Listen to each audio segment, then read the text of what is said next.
Baik, selamat pagi. Assalamualaikum warahmatullahi wabarakatuh. Terima kasih saya ucapkan kepada Bapak, Ibu, dan rekan-rekan semua yang telah berkenan hadir, meluangkan waktunya pada kegiatan sharing session pembuatan SOP dan formulir SPMI 2022 yang diselenggarakan oleh Lembaga Penjaminan Mutu Internal.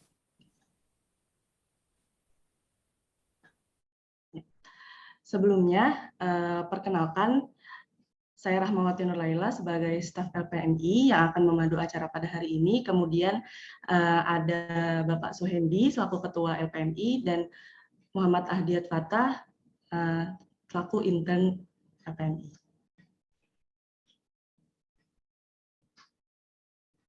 Oke, untuk menginjak ke acara selanjutnya, akan ada sambutan dari Ketua LPMI, yaitu Bapak Suhendi. Kepada Bapak Suhendi, waktu dan tempatnya dipersilakan. Baik. Oke, terima kasih, Rahma. Assalamualaikum warahmatullahi wabarakatuh. Waalaikumsalam warahmatullahi wabarakatuh. Oke, saya ucapkan terima kasih kepada hadirin ya yang sudah hadir hari ini ya. Sebenarnya ini pengantar pertama Ketua STT karena Ketua STT-nya tidak hadir ya. Jadi saya awali dulu dengan pengantar. Jadi sebenarnya ini adalah acara sosialisasi ya, sosialisasi SOP dan formulir yang berkaitan dengan sistem penjaminan mutu ya internal ya STT terpadu Nurul Fikri ya. Kegiatan ini sebenarnya sudah ada di RPKT LPMI ya, karena kebetulan juga ini berkaitan dengan standar mutu ya, dan juga ini akan berakhir di semester genap ya. Ini 1 tahun sudah akan berakhir semester genap, maka ini adalah momen yang pas ya. Nah kebetulan juga waktu itu ada usulan ya dari Saipul ya, mengusulkan untuk adanya sosialisasi SOP dan formulir ini ya. Memang kalau kita lihat ya sepintas ya manual atau SOP formulir itu kaitannya dengan sebuah kegiatan-kegiatan yang sehari-hari kita lakukan ya tuh. Jadi satu sisi kita sudah melaksanakan ya, tapi di satu sisi kita lupa untuk membuatnya ya itu. Padahal kalau kita lihat bahwa sebelum kita melakukan sebuah kegiatan ya, kita harus ada rencanaannya dulu ya gitu. Nah, apa yang akan kita rencanakan sebelum kita laksanakan, yaitu SOP ya, standar operasional prosedur atau manual mutunya ya itu. Begitu juga ketika manual mutu atau SOP-nya sudah kita laksanakan, terkadang kita lupa ya untuk membuat formulir-formulir apa saja yang harus kita agenda adakan gitu ya, sehingga ini kadang kita terlewat. Dan ketika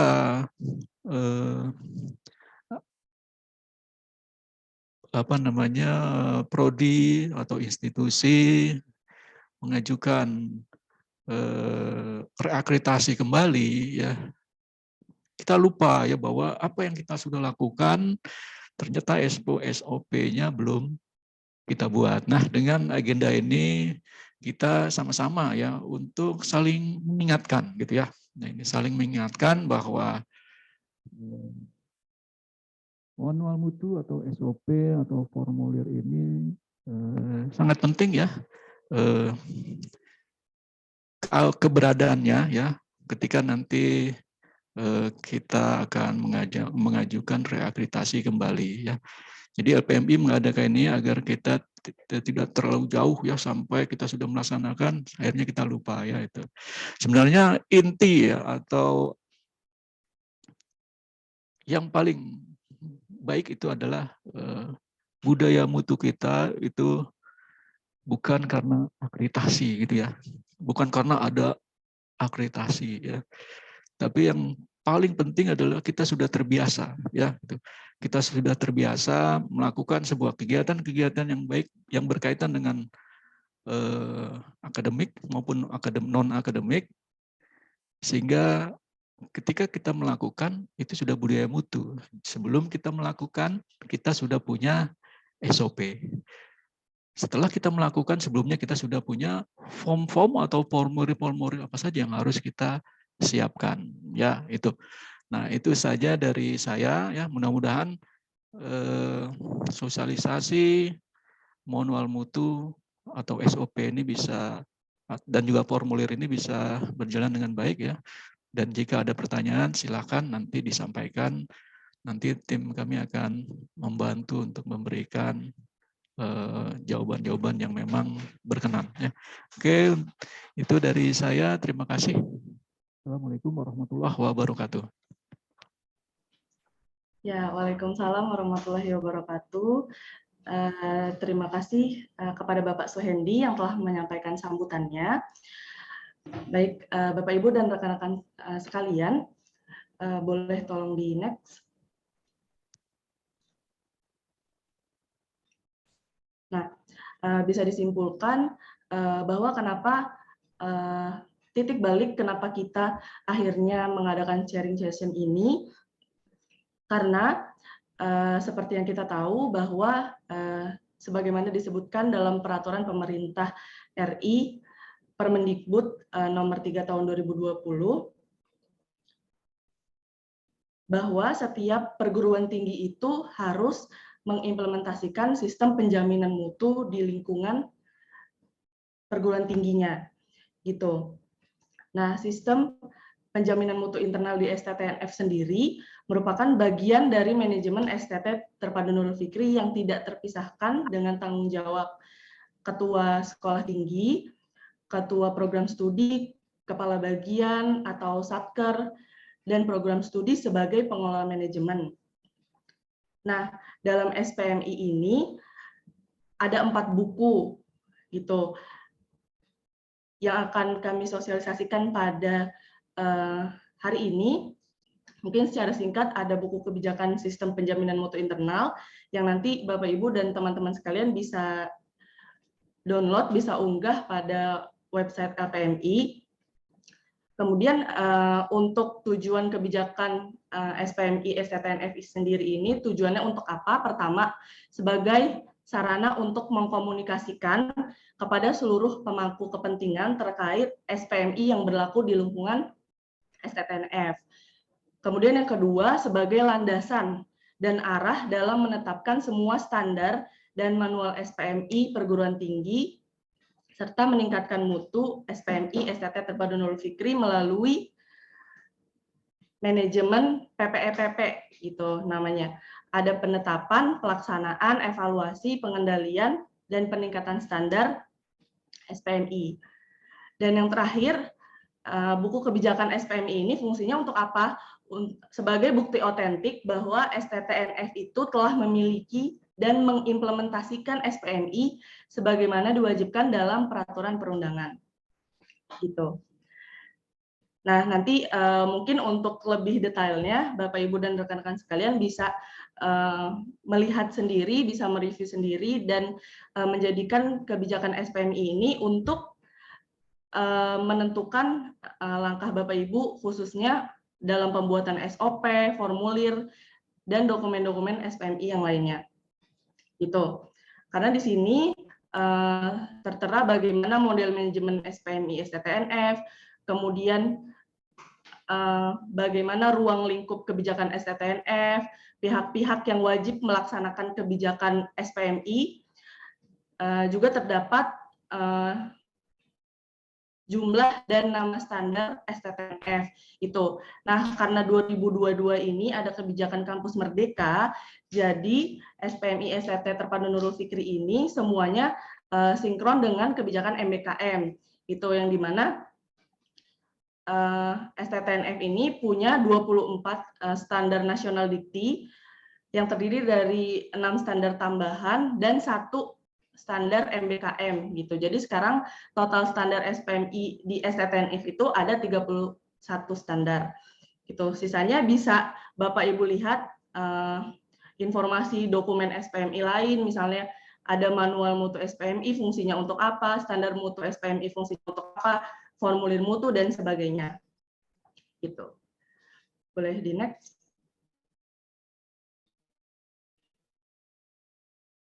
Ya, untuk SOP sendiri, mungkin sebelum kita masuk ke bagaimana sih isi poin template SOP dan formulir, dan bagaimana cara pembuatan SOP atau update SOP. Nah, di sini saya jelaskan secara singkat, SOP itu adalah dokumen yang berisi langkah-langkah rinci sebagai pedoman pernyataan isi suatu standar yang diimplementasikan oleh pihak yang wajib melaksanakan standar. Nah, pihak yang wajib melaksanakan standar itu siapa? Bisa dibaca lagi nih di buku kebijakannya, itu tertera pihak-pihak yang wajib melaksanakan standar. Terus fungsi utama SOP adalah sebagai pedoman untuk memudahkan pelaksanaan kerja. Jadi kalau misalnya kebijakan adalah pedoman secara teoritisnya, ringkasan atau kesimpulan dari seluruh buku atau SOP dan formulir. Nah, sedangkan SOP ini pedoman teknisnya. Kayak gitu. Boleh di next. Nah, selanjutnya formulir. Formulir ini merupakan dokumen tertulis yang berisi kumpulan formulir gitu. Jadi dalam SOP ini bisa jadi ada beberapa formulir yang disediakan atau dibuat oleh setiap satuan kerja untuk memudahkan setiap kegiatannya gitu. Jadi kan setiap satuan kerja pasti punya program atau punya kegiatan yang dimana setiap program ini harus memiliki dokumen SOP dan formulir kayak gitu. Formulir ini digunakan untuk mengimplementasikan standar nasional dikti yang 31 standar yang sudah saya singgung sebelumnya, dan berfungsi untuk mencatat hal atau informasi atau kegiatan tertentu ketika standar nasional dikti ini diimplementasikan. Itu. Formulir ini menjadi standar, menjadi dokumentasi bahwa standar telah dilaksanakan. Nah, selanjutnya dari data yang kami record, ternyata di STTNF itu berdasarkan buku 1 kebijakan SPMI 2017, yang mana itu versi 2, itu ada 133 SOP dan 135 formulir di STTNF gitu. Oke, ini merupakan adalah inti dari acara hari ini, yaitu sosialisasi mengenai alur pembuatan atau alur update SOP maupun formulir. Nah, untuk alur pembuatan SOP ini, pertama, nanti setiap satuan kerja bisa mendownload template SOP di website LPMI. Itu. Kemudian, setiap satuan kerja membuat SOP sesuai template yang telah kami sediakan. Kemudian, Satker mengirimkan SOP yang sudah dibuat atau diupdate ke LPMI. Nah, mengirimkannya kemana? Ke dashboard dokumen satuan kerja yang waktu itu pernah kami kirim gitu di chat. Nanti akan dikirim lagi mungkin biar tidak lupa. Dan selanjutnya setelah Satker mengirimkan, itu konfirmasi dulu kalau misalnya update atau mengupload SOP yang sudah dibuat. Nanti setelah itu LPMI mengecek kesesuaian SOP dengan format. Apabila belum sesuai, maka akan dikembalikan untuk diperbaiki. Nah, kalau misalnya sudah sesuai, nanti Ketua LPMI akan memberikan SOP tersebut untuk ditandatangani oleh Ketua STTNF. Kemudian Ketua STTNF mengembalikan SOP ke LPMI, Dan LPMI mengembalikan SOP ke Satker dalam bentuk soft copy. Gitu. Kemudian Satker menyerahkan soft copy ke LPMI untuk disetujui oleh Ketua LPMI. Oke, mungkin ini saya luruskan. Jadi Ketua LPMI, jadi Satker mendownload, habis itu buat SOP sesuai template, habis itu mengirimkan ke dashboard monitoring dokumen Satker, kemudian LPMI cek. Selanjutnya Satker menyerahkan soft copy-nya dulu, terus Ketua LPMI tanda tangan, habis itu Ketua STTNF tanda tangan.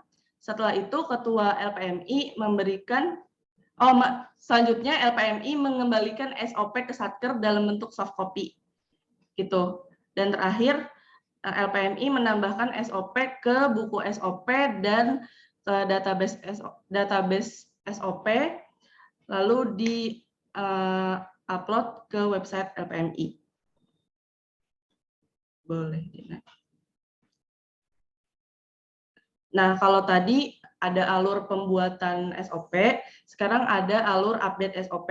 Nah, alur update SOP ini fungsinya kalau misalnya setiap Satker itu pastikan sudah punya SOP atau formulir sebelumnya. Nah, itu bisa dicek lagi setiap SOP atau formulir yang ada itu apakah sudah sesuai dengan kebijakan yang baru, khususnya kebijakan MBKM, kayak gitu. Nah, kalau misalnya belum sesuai, waktunya diupdate, kayak gitu. Terus kalau misalnya ada perubahan, kayak misalnya contohnya kalau di LPMI itu ada SOP, pembuatan SOP kan. Nah, di versi 1 itu Satker itu mengembalikan dalam bentuk hard copy, terus LPMI mengembalikan dalam bentuk scan dan fotokopi. Nah, ini kita update menjadi bentuk soft copy. Nah, itu tuh namanya update SOP gitu. Nah, alur update SOP ini sebenarnya sama alur pembuatan SOP, cuman yang bikin beda adalah Satker tidak perlu mendownload template, jadi langsung update SOP yang ada, terus biasa kasih ke LPMI, nanti LPMI cek kalau sesuai lanjut di tanda tangan Ketua LPMI dan Ketua STNF, nanti finalnya fiksasi SOP dan formulirnya dikembalikan kayak gitu.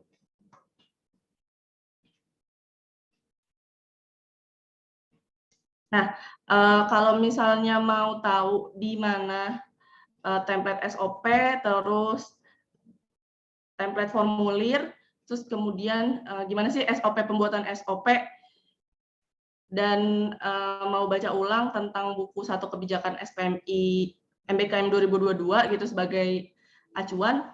Nah, nanti Bapak Ibu dan rekan-rekan sekalian bisa download di website LPMI. Nah, nanti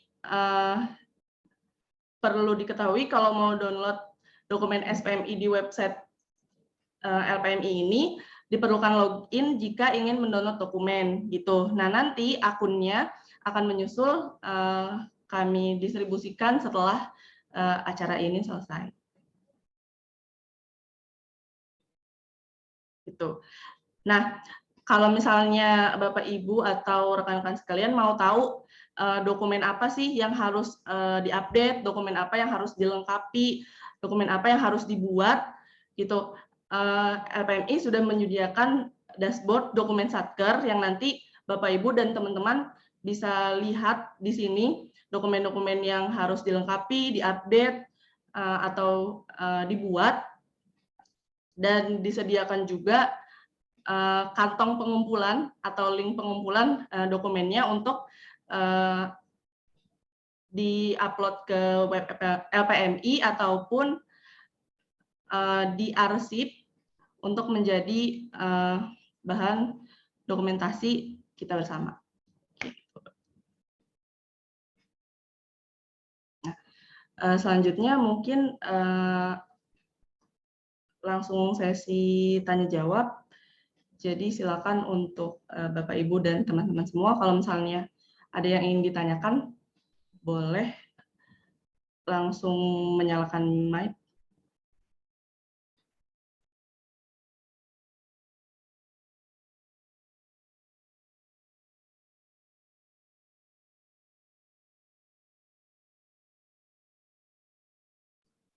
Iya, Ibu Tiffany.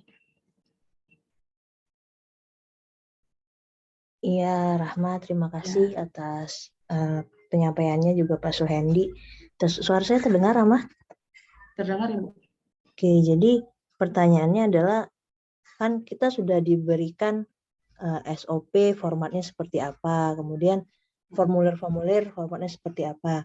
Nah, permasalahannya adalah kadang ketika kita buat SOP dan itu kita mau coba implementasikan, kadangkala tidak semua pihak itu menuruti SOP yang sudah kita buat. Katakanlah misalnya kita di prodi itu kan dosen ya. Dosen kita minta bikin RPS dulu sebelum ngajar gitu. Rencana pembelajarannya diserahkan dulu. Nah, tapi seringkali nggak nyampe 50% yang ngirim gitu. Nah, apakah dan itu pun nggak sesuai format. Nah, apakah boleh kita itu sebenarnya nggak saklek-saklek banget gitu. Kita bikin format yang meringankan untuk dosen biar akhirnya pencapaian ngumpul RPS-nya itu 100% dulu. Jadi kita dari prodi ada bayangan dulu nih, dosen itu mau ngajar apa 1 semester ke depan. Nah, tapi akhirnya menyalahin format yang udah dibuat di awal. Kira-kira itu bagaimana kalau misalnya kita ada strategi seperti itu? Apakah dibolehkan? Apakah ada cara lain yang sebenarnya lebih efektif dalam mengimplementasikan SOP itu agar bisa diterapkan oleh seluruh pihak? Kira-kira itu, Rahma, Pak Hendi. Mohon bantuannya. Ya, terima kasih Ibu Tiffany atas pertanyaannya. Mungkin saya mohon bantuannya untuk Pak Suhendi untuk menjawab. Baik, terima kasih Bu Tiffany. Ya, jadi SOP itu adalah standar operasional prosedur ya, karena yang mengetahui ya lika-liku ketika kita membuat SOP itu kan masing-masing dari satuan kerjanya ya, baik itu dari prodi ya, wakil 2, wakil 3 dan sebagainya. Nah, ketika kita membuat SOP ya biasanya kan kita sudah membuat standar ya dari prodi misalkan ya. Nah, setelah kita laksanakan ya ternyata tidak semua masing-masing kepentingan itu menjalankan sesuai SOP ya. Seperti saya jelaskan sebelumnya bahwa standar operasional prosedur itu semua diserahkan kepada satuan kerja masing-masing ya. Dan memang apabila SOP tersebut tidak efisien gitu atau tidak praktis atau memang justru malah kok saya sudah terapkan SOP ternyata tidak semuanya itu menjalankan semua SOP tersebut ya. Nah, berarti kita harus analisa nih apa yang memberatkan, apa yang memang hal tersebut tidak dijalankan. Dan ketika hal tersebut memang tidak dijalankan, kita buat analisa, oh ternyata ini adalah salah satu alur yang memang cukup memberatkan. Nah, dari situ kita bisa membuat atau mengupdate. Nah, maka di sini kan ada yang namanya tadi Rahma ada menyebutkan mengenai update SOP. Ya, jadi kita dari tim LPMI menyerahkan ya kepada masing-masing satuan kerja ketika SOP itu dijalankan dan ketika dijalankan itu memang tidak semuanya ya bisa terlaksana karena terkendala dari berbagai hal, maka kita update kembali ya. Yang terpenting di sini adalah LPMI melakukan pengawasan ya, pengawasan dari standar-standar yang sudah ditetapkan itu berjalan ya. Mengenai masalah teknis ya itu semua diserahkan kepada masing-masing satuan kerjanya. Seperti misalkan contoh dosen ya, ketika dosen akan mengajar ya awal tahun ajaran semester biasanya dia akan menyerahkan SOP misalkan ya, dan ternyata tidak semua SOP itu diserahkan gitu ya.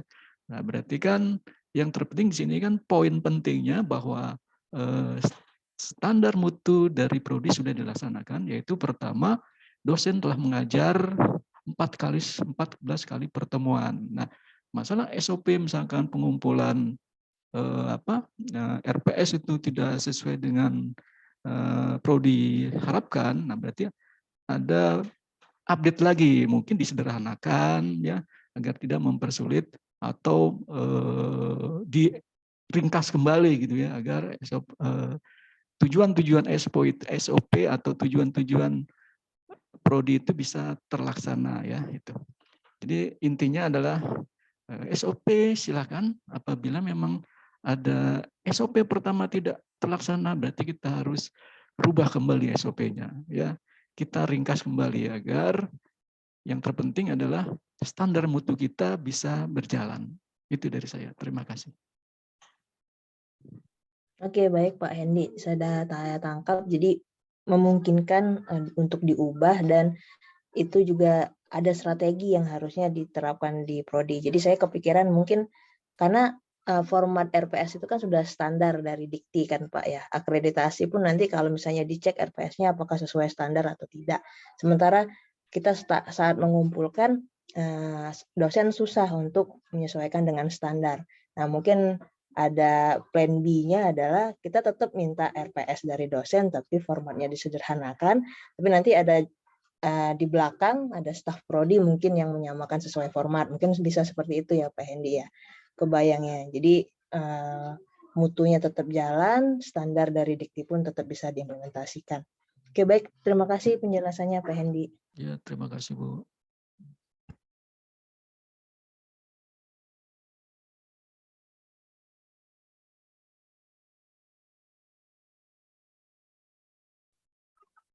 Ya, baik Bu Tiffany, mungkin saya izin menambahkan gitu. Jadi untuk SOP bisa dievaluasi jika tahun sekarang itu belum maksimal. Nah, dievaluasi untuk diupdate. Jadi nggak apa kalau misalnya belum maksimal di tahun ini, tapi yang poin yang paling terpenting adalah setiap kegiatan sebisa mungkin harus ada acuannya gitu. Nah, jadi ketika Satker menjalankan suatu kegiatan, nanti LPMI bisa mensosialisasikan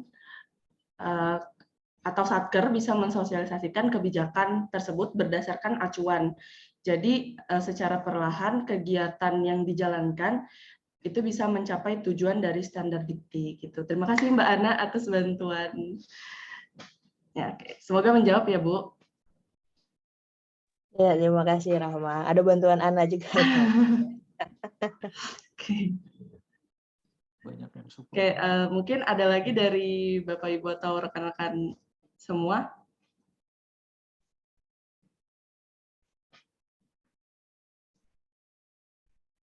Oke, mungkin kalau tidak ada, saya menambahkan lagi. Jadi ini diupdate sampai kapan? Setiap bulan LPMI nanti akan memonitoring gitu, menanyakan progres dari dokumen-dokumen yang disediakan dalam dashboard. Itu maksimal jika memungkinkan bisa dikejar sampai diupdate atau dibuat sampai sebelum AMI gitu. Tapi kalau misalnya belum maksimal seperti yang saya sebutkan, itu nanti akan dievaluasi untuk diupdate gitu. Boleh next. Oke, mungkin cukup sekian sharing session 1 tentang pembuatan SOP dan formulir pada hari ini. Sebelum ditutup, mungkin bisa kita dokumentasi dulu untuk foto bersama. Jadi boleh untuk Bapak Ibu atau rekan-rekan semua, jika berkenan untuk menyalakan kameranya sebentar untuk kita berfoto bersama.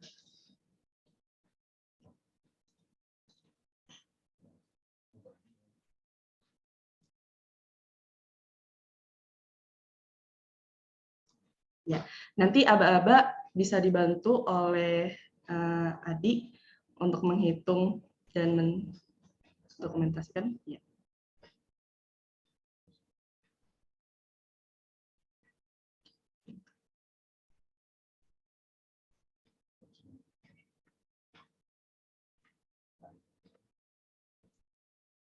Oke, udah siap? Nggak apa. Oke, 1, 2, 3.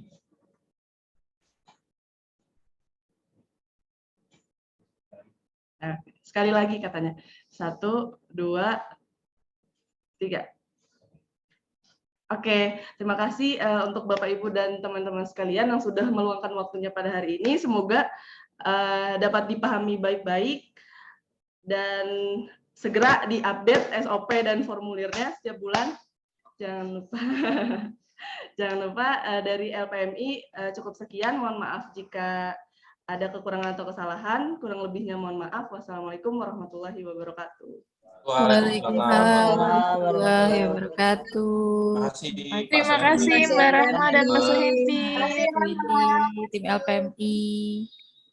Makasih Goromo.